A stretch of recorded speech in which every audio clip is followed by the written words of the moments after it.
Shall I mute this?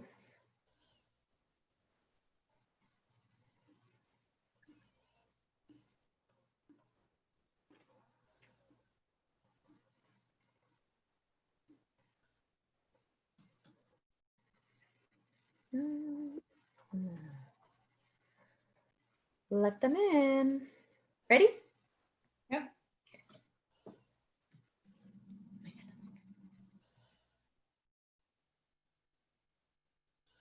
Hello, everyone. Give everyone a moment to get settled. We are so excited to have you on this week's Pragmatic Product Chat. You can see all the controls. I think at this point, we're probably all Zoom experts, although Div and I were just sharing a couple of hints back and forth. So if you need some master Zoom information, let us know. But if you don't know, you can see on the bottom, you can put chat, which is a great place to introduce yourself. Also on there, your reactions if you want to give us a thumbs up, give us a little clap, raise hands. But also at any given time throughout there, if you want to put a question in chat, then we'll make sure that we cover that as well. Right, I see a few more people in the waiting room. We can let them in, and I think we can get started. All right. Welcome, everybody. This is it's Tuesday, July 14th. It's the Pragmatic Product Chat Series, which we do every week on Tuesday. It is brought to you by the Pragmatic Alumni Community, where these types of great conversations with practitioners and sort of in-depth discussions happen every day. So if you have not checked that out, please do so, pragmaticinstitute.com/community. But today I'm very pleased to have with us Div Manicum, who I had the pleasure of having on the podcast before. She is a great, highly recognized product marketing influencer. She's got a ton of experience in a variety of different tech companies. She's got a master's in cybersecurity, and she's just really, really passionate about building and marketing great products. So welcome, Div. Thank you, Rebecca, and thank you for the warm introduction. It's very exciting to see so many folks on Zoom video. So if you guys are want to be part of this webinar and consider it more as a brainstorm and a discussion more than a webinar, the choice is yours. So we'll kick it off, and what we would like this webinar to be is webinar reimagined, if you will. So let's talk about the buyer journey. We live in a world today where there are all these rules and policies, and sometimes they define us, sometimes they don't, and they tell us what you can do and cannot do. And what if we went into a world where there were no boundaries or limits? And so I would like to talk to you about an experience sans limits. This is where we can be true to ourselves, we can be true to our customers, our buyers, and actually show that we understand each other, that we have empathy towards each other. And it's a whole new world that I've been uncovering myself. So I would love to share my learnings and also learn from each of you what you have been seeing in the past couple of months. A lot has happened, right? Like, I think the world has turned upside down, but we're all here. And I just want to thank each one of you for joining. Today, we'll be talking about some of our daily experiences as product marketers, as product managers that we encounter, whether it's experiences from the website to content to email to a webinar like this itself and presentation and so on and so forth. So let's dive right in. So first and foremost, as Rebecca mentioned, I'm a product marketer for over 10 years, and I've been fortunate to have two guiding principles that drive me in my career. And I've also been fortunate to lead and empower a mindful and high performing team. So the first and foremost is continuous learning. And for me, I think education holds the foundation for everything. So there's a quote that I read where the world is a book, and you need to be able to kind of understand different perspectives to get to where you're going. And the second part of me is the winning together. So for me, from my career at Panasonic all the way to my career in Boomi, I've been very fortunate to have teams and have coworkers and colleagues where we are all working together and trying to figure out what we need to do next and how do we adapt and keep changing with the environment that's changing in front of us. And in the past year, I also was fortunate to be recognized by my university, Cal State East Bay. So if there are any Cal State East Bay folks out there, I'm a true pioneer. I've been fortunate to contribute on the Forbes Communications Council and also got recognized by the Product Marketing Alliance as a top product marketing influencer. But other than that, that's just 2/3 of my life. I think a big 1/3 of my life is travel, and I love to travel. I've been fortunate to visit over 30 countries. I know travel has been a little difficult these past couple of months, but I think I've tried to figure out what travel means for me. I lived in San Francisco Bay Area for 10 years, and I just moved to Raleigh, North Carolina. So if there are folks on the West Coast and if there are folks on the East Coast, I'm learning both sides. And so I would love to kind of chat and learn more from you as well. So let's actually dive in and get to know each other a little bit. I know we have, I believe we have over 89 folks on the call.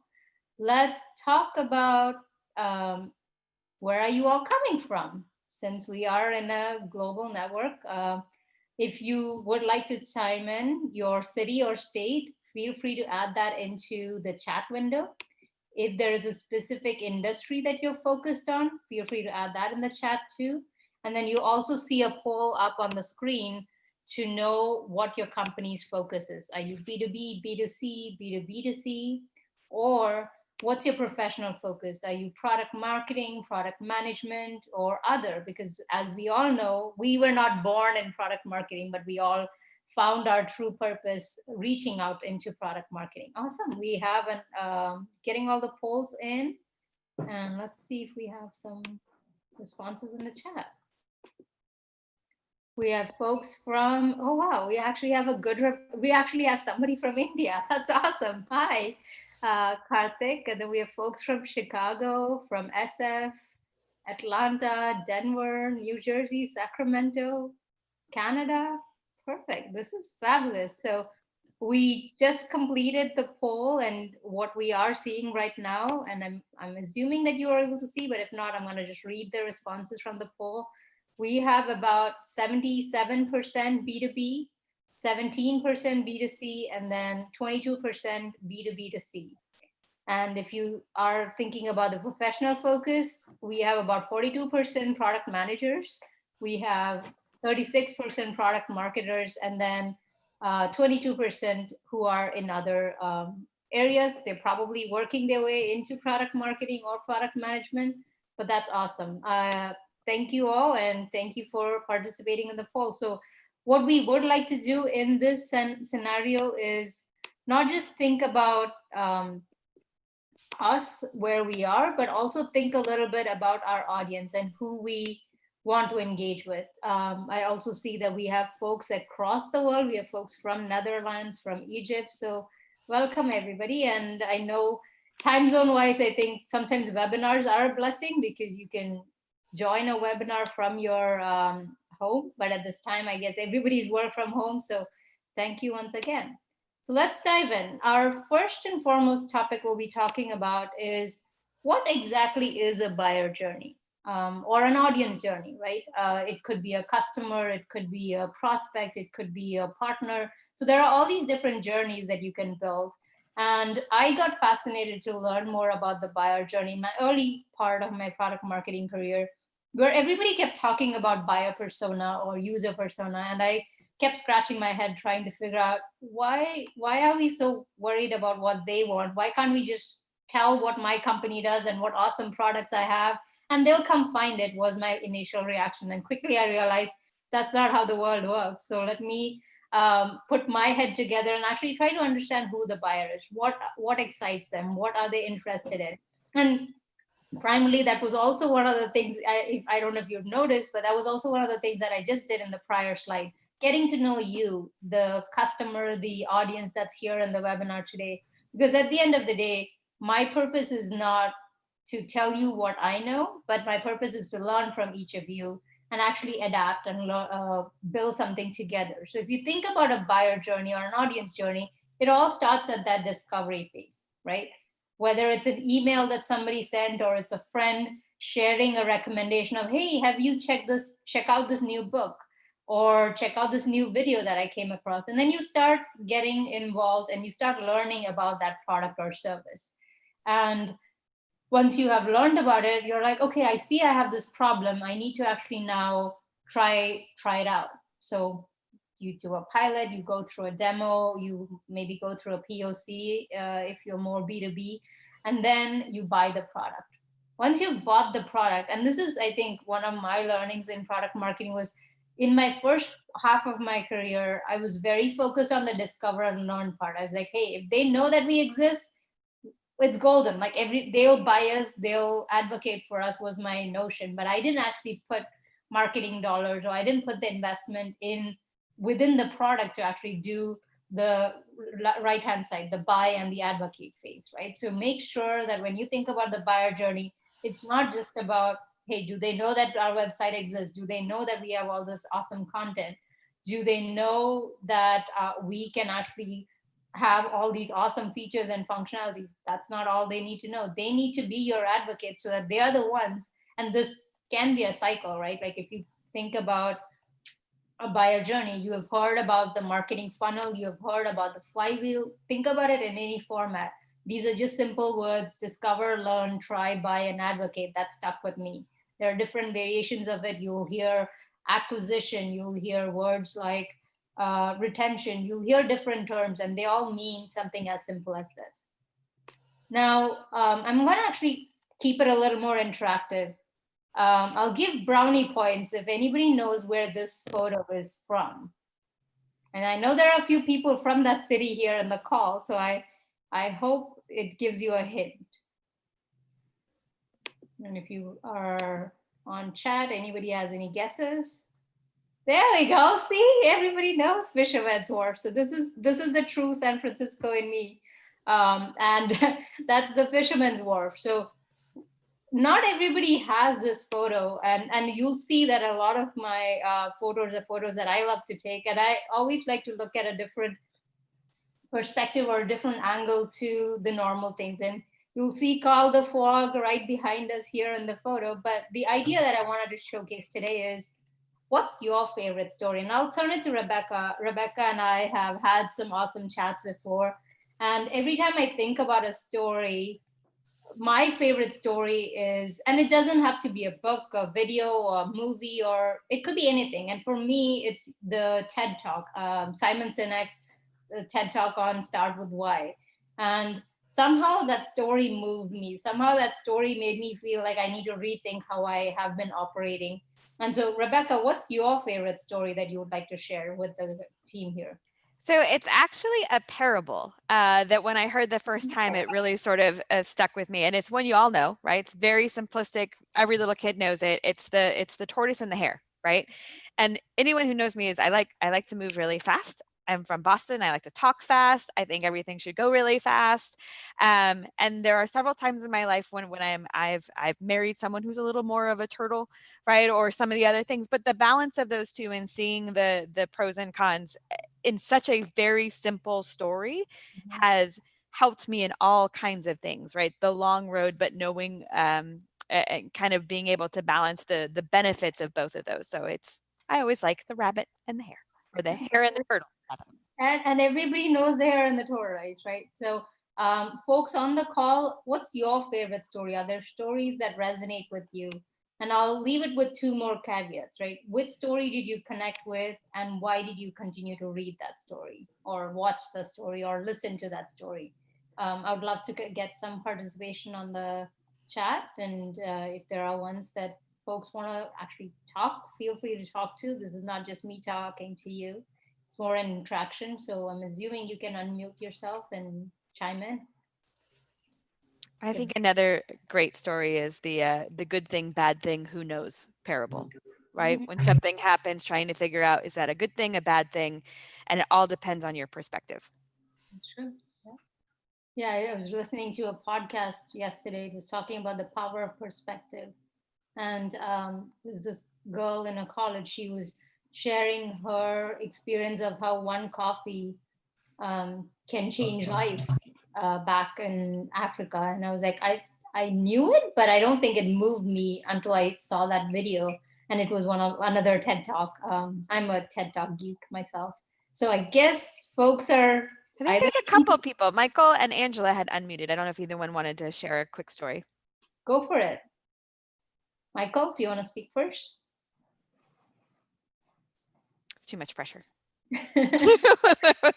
Okay. Oh, perfect. Someone just shared David and Goliath. I love that story too. All right. Well, no pressure. If you guys want to interact, this is your venue. But there we go. Just got an answer. Original from Adam Grant, Indistractable, yes, Near Ayal. The little girl who asked her mom why she cuts the ends of the ham off. I would love to know that story. I don't think I've heard that one. But so I think we're seeing a lot more, and I would love the participation. So keep chiming in, keep adding your notes in the chat, and let's go into the next step. So what makes a memorable story? We all love a good story. The one that hooks you in the beginning, you're kind of wrapped in, and you're like, I want to see how far this is going to go. And then you get to the middle, you're like, okay, I'm going to see till how long this end goes. And then when you reach the end, that's the story that you remember forever. Now, you might be wondering, why am I talking about storytelling in a buyer journey?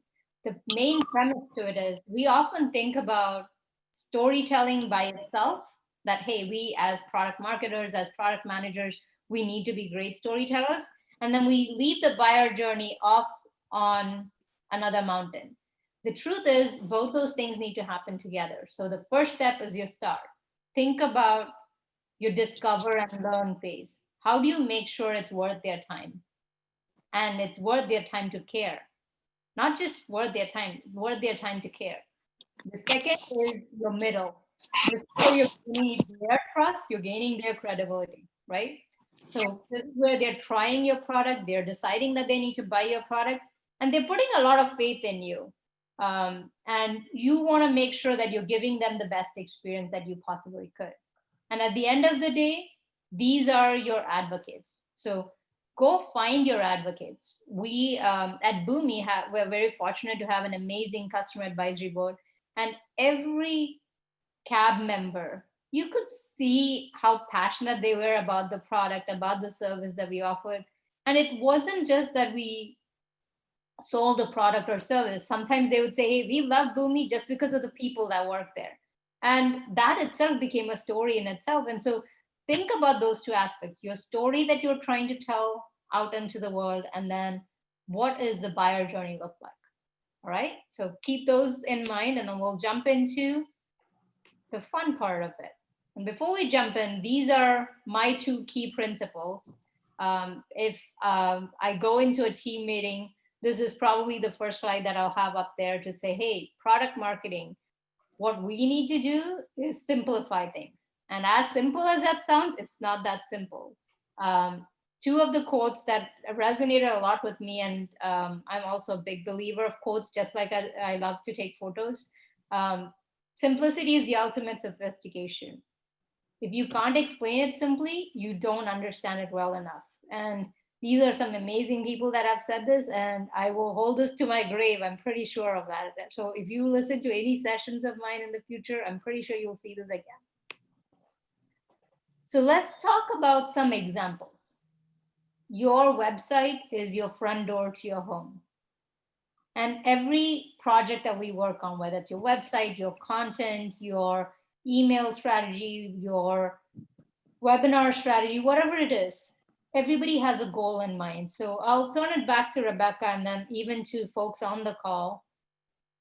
What is your goal today when you think about your website? So you did not know this, Div, when you set up this this presentation, but we actually have a brand new website coming in 2 weeks, in under 2 weeks. So we have lots of goals for our new website, right? But one of those things I think is to help people recognize what we do, and for us to easily identify what problems they are having that we can solve, right? So being able to find your path and your journey and the right resources for you quickly. whether it's these kind of product chats, whether it's the articles we have, whether it's the courses we offer. How do you identify who you are very easily, and how do then we support you in your process and journey much more quickly and simplistically than we feel we do with our current site? That's awesome. And well, congratulations. I'm looking forward to the new website. So I think that this is timely. One of the things that I would encourage, and let's actually think about a website reimagined, right? This is our opportunity. When the world changes, you have to change and adapt with it. So what are we doing to reimagine our websites today? The first and foremost is focus on your customer needs. It's easy for us to say, hey, I know what products I'm selling, I know what our customers need, and put all the stuff out there on the homepage. But then at the same time, have we ever taken the time to think about why is the website structured the way it is? You always have a homepage, and then you have secondary pages, you have primary pages, you have a visitor coming to the website, and you expect them to know what they're looking for. And I've been to websites all my life where there are websites where I get to it, I know what I'm finding. But then there are websites where I'm lost and I even forget why I even came to the website. And I'm sure there are folks on the call that have experienced it. What if we didn't have a top navigation? Yes. Or we didn't have the typical site, right? So think about those examples. Focus on your customer needs. Are you positioning your website to tell your story as a company or product, or are you focusing on what the customer needs might be? And then do you have one trusted voice across channels? Every time we go on a website, I'm not just looking at the website with a single pane of glass. I'm looking at the website because I came from a social media channel, because I came through to the website through an ad, I came to the website through an email. There are different ways that I'm coming to the website. And those are just paths. Those are just roadways to get to my front door. But how am I making sure that I have one trusted voice? And are we saying the same thing in all those different channels? Because at the end of the day, we might have different teams and different folks working on these projects, but for the customer, it's one view. And if that view is disconnected, they're going to lose faith and trust in you very quickly. And last but not least, one thing I definitely encourage everyone to think about is measure the right metrics. It's easy for us to say the website visits are important, there are different metrics, and you can have somebody dedicated just to look at the metrics, and there'll be a lot still to do. How do we make sure that we're measuring the right metrics? Are we looking at the right KPIs here? The second piece that we want to talk about is content, right? You have a website, but without content, there is nothing on the website. So Rebecca, I'll turn it back to you. So when you think about content that's going on to that new website, what's your goal today? I think you're on mute, Rebecca. Oh, darn it. There we go. A common Zoom mistake we've all made, I'm sure. But so the content today is meant to, again, address problems and needs we do as a training company. There's a lot of how do I do a roadmap? How do I create a buyer journey type questions that we can address for them as we showcase sort of our authority and credibility in the space. I think that's really how we try to use the content, hopefully effectively. Awesome. And we all know, right? Content is king. But then every time we talk about content, how do you reimagine content? How do you make sure that we're not just opening the floodgates and saying, go fish, here's a pool, or here's an ocean for you to fish in? How do we make sure that we are giving the right content at the right time when they need it? So that's all about prioritizing every asset. When you think about that buyer journey, it's that spectrum, right? From discover to learn to try, buy, and all the way to advocate. What content am I providing to them at each of those phases? And how am I telling one cohesive story? How am I tying the thread between those things? And then also, how do I resonate with the buyer? And then last but not least, and I never did this, I would love to do this someday, is clean your resources every spring. We are all good at adding new content, but the only time our website gets a refresh is when you're getting a new website rebranding done, or you have a company rebranding done. But do we have a methodological way to make sure that every spring, just like we clean our home, are we cleaning our assets, our resources? Are we making sure that the right content is on the website and the stuff that shouldn't exist should disappear at some point? That would be a cool feature if some companies building asset management is, can you make sure that an asset lives for X period of time? Maybe it has a year-long length of time. Maybe it has 6 months because that's only how long that content is going to be worthwhile. And then let's talk about email. We all know that at this point, we've all taken email for granted. We have email on our phones. We have email sitting on our laptops every day. And oftentimes what happens to me is I'll sign up on a website and I'm like, I just signed up on the website because I was looking for X thing. But then I get bombarded with all these emails. And then I get to a point where I'm like, I guess my only option is to unsubscribe and report spam. That doesn't help the buyer. That doesn't help the company or the business that's working on the other end, because they don't know why I unsubscribed. They of course, they do ask you questions. Is it too many emails? I was like, yes, isn't it obvious? But those are things that I don't think we are mindful enough. And so this photo is actually of, I want to say somewhere in South America. I'm blanking out on the place. But the idea being that let's be mindful. Let's make sure that if we are reimagining email, we are taking the opportunity to connect with our customers and prospects. We are not just spamming them. We are actually nurturing them. We need to rethink how to take care of the inbox. There are days where I would literally spend going through my inbox. I always dread a vacation because I know when I come back from vacation, my inbox is going to be flooded. And that's not a vacation reliever for me, because I sometimes feel I need a vacation after the vacation. So be mindful of the inbox. Just give them stuff that they need when they need it, not just put it in the inbox because you can. Think about your physical mailbox. How would you like 100 mails to show up every week when you go, or every day when you go into your mailbox? You wouldn't like it. You're not going to triage it. You're going to trash everything anyways. So think about it in the same way. And then last is automate for true value. I know we have all these grand plans for nurturing, and we're like, we know exactly what that customer needs at those different points. But then it's not one individual or a group of people. Everyone's unique. Everyone has different needs. So maybe take the time to ask them, what do you want to see because you signed up on the website? So you're giving them the right stuff and not expecting them to unsubscribe at the very end. And then the last piece that I want to talk about is the webinar. And today, I think we are all experimenting in some way, trying to make sure a webinar is not the way webinars are, or trying to reimagine a webinar itself. So Rebecca, I'll turn it back to you. What's your goal today for the webinar? So this is an area we've spent a lot of time, particularly since COVID started, to kind of reimagine it, right? We've always had a very successful webinar program. We regularly get 1,000, 3,000 registrants, and it was quite successful, but we really wanted to reimagine it as a more interactive piece. It's why we label this series the Product Chat, right?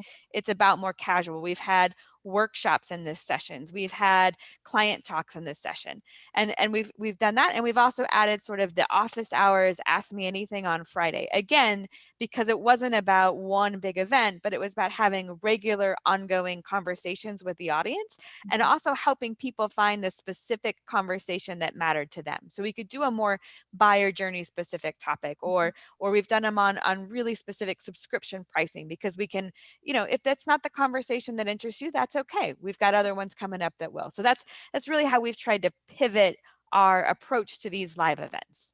Awesome. And I love the answer, because that's, I think, one of the ways we should be thinking about these. And I'm not saying that we are not doing any of these things. We are, in our own way, trying to adjust and trying to change our priorities and the goals that we have as an organization. So at the same time, when we think about webinars, a webinar reimagined is not a PowerPoint sprint, right? I've been on webinars where folks who were like, hey, I have 100 slides and I'm gonna power through those 100 slides, and whether you catch them or not, it's on you. I've had folks where it's talking to the audience and not really engaging with the audience. And sometimes that's good if I'm just listening to it like a podcast, but in a webinar, I would like some sort of interaction or some sort of engagement. So I hope, and I would like all of you to be honest and give us feedback as we went through the webinar today, where what could we do differently, right? We wanted to engage with the audience. That's one of the reasons why we chose a Zoom meeting. We limited how many folks. We could have had 1,000 people, but we would rather have a smaller group of folks. And we today have about 100, and I'm surprised we have that many people actually. But we also want to make sure that we are providing that interaction, if you will. So at the same time, it's measuring your quality versus quantity. Are we looking at the right metrics? Are we looking at the number of people that show up, or is it how many people did we actually engage with in that interaction? So those are a few things to consider, right? Like when we think about webinars, are we looking at interactive? Are we looking at ways to make it more a conversation as compared to, let me just go through my PowerPoint slides? And so visually, it was important for me as well to make sure that was the message that is conveyed here. And so take this a bit further, right? We started the presentation today talking about the webinars, talking about websites, your content, your email, but you can take that same analogy for any buyer journey across any form of communication, whether say you have a presentation next week to your executive team or to a partner or to another customer. You have a podcast, there are text messages that you're sending, there are Slack messages, there are social media channels. What's the right time and right place in that buyer journey? When do we really take the time to pause and say, is the person on the receiving end ready to receive my information? And I'm mindful of this more so that I've moved to the East Coast as compared to when I was in the West Coast. When I wake up at my 9 a.m., I know folks in the West Coast are probably just getting up and they're getting ready for their day. But I always have this habit of, hey, I have something to say. I'm going to just send them a text message. But then now I've realized I can schedule a text message. So I'll put my message out there, but I'll schedule it at a time that's appropriate for them, right? How are we doing that across other mediums, right? Slack, all of these instant communication tools have asked us the need for, hey, if I ask you a question, I'm expecting you to respond in the next 30 minutes. And that can be daunting sometimes based on individual preferences. Like I am an introvert, I would rather take the time to think through my response and respond to you next day as compared to me responding to you right away. There are ways we interact with. So how do we make sure we have that same engagement throughout different mediums? And think about that buyer journey in the same spectrum. When do we provide what kind of information and how are we interacting with them? Everybody has a different form of communication.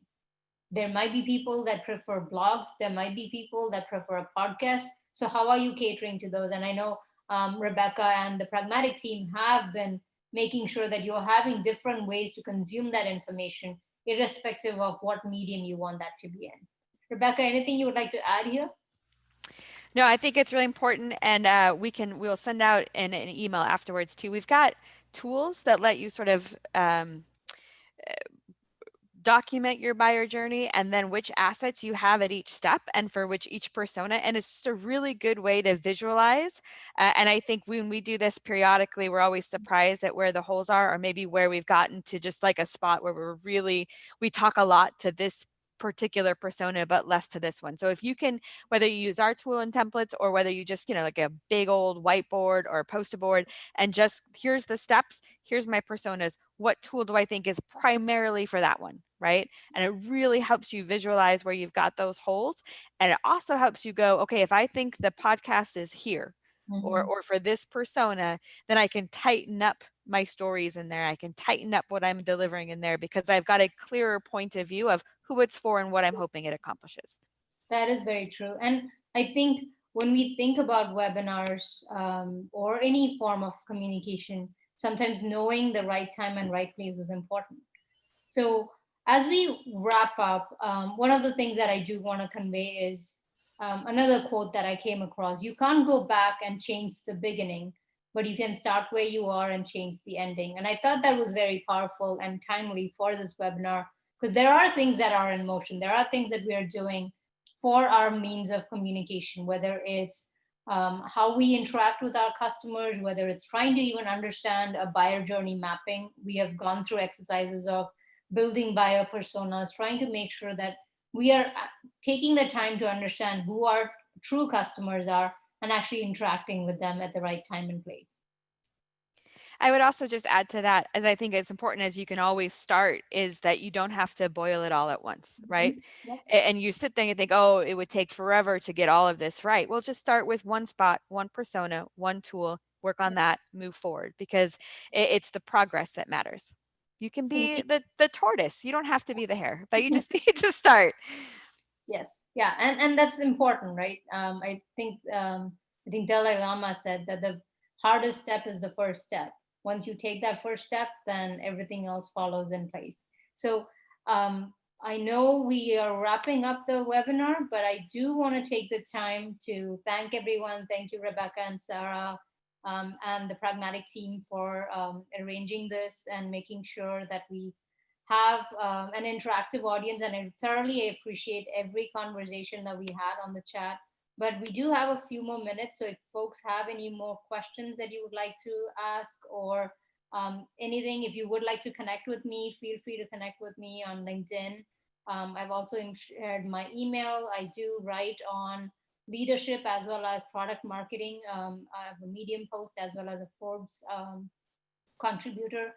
And then if you are interested or curious where these photos are, or if you would like to use any of these photos, I've also shared just created a website with all the photos that I find interesting that I would like to share with the world. So feel free to use them. There are no copyrights or anything. I believe sharing is caring. So thank you all. And if you have any other questions, feel free to add them on the chat, or you can unmute yourself and ask away. I'm about to also post that worksheet that I talked about for mapping the persona journey into the chat in a minute.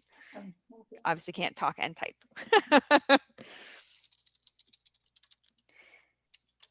All right. We really thank everyone for coming. I would love, again, as Div said, feedback on the product chats and how we can make them more interactive and even more for what you're looking for.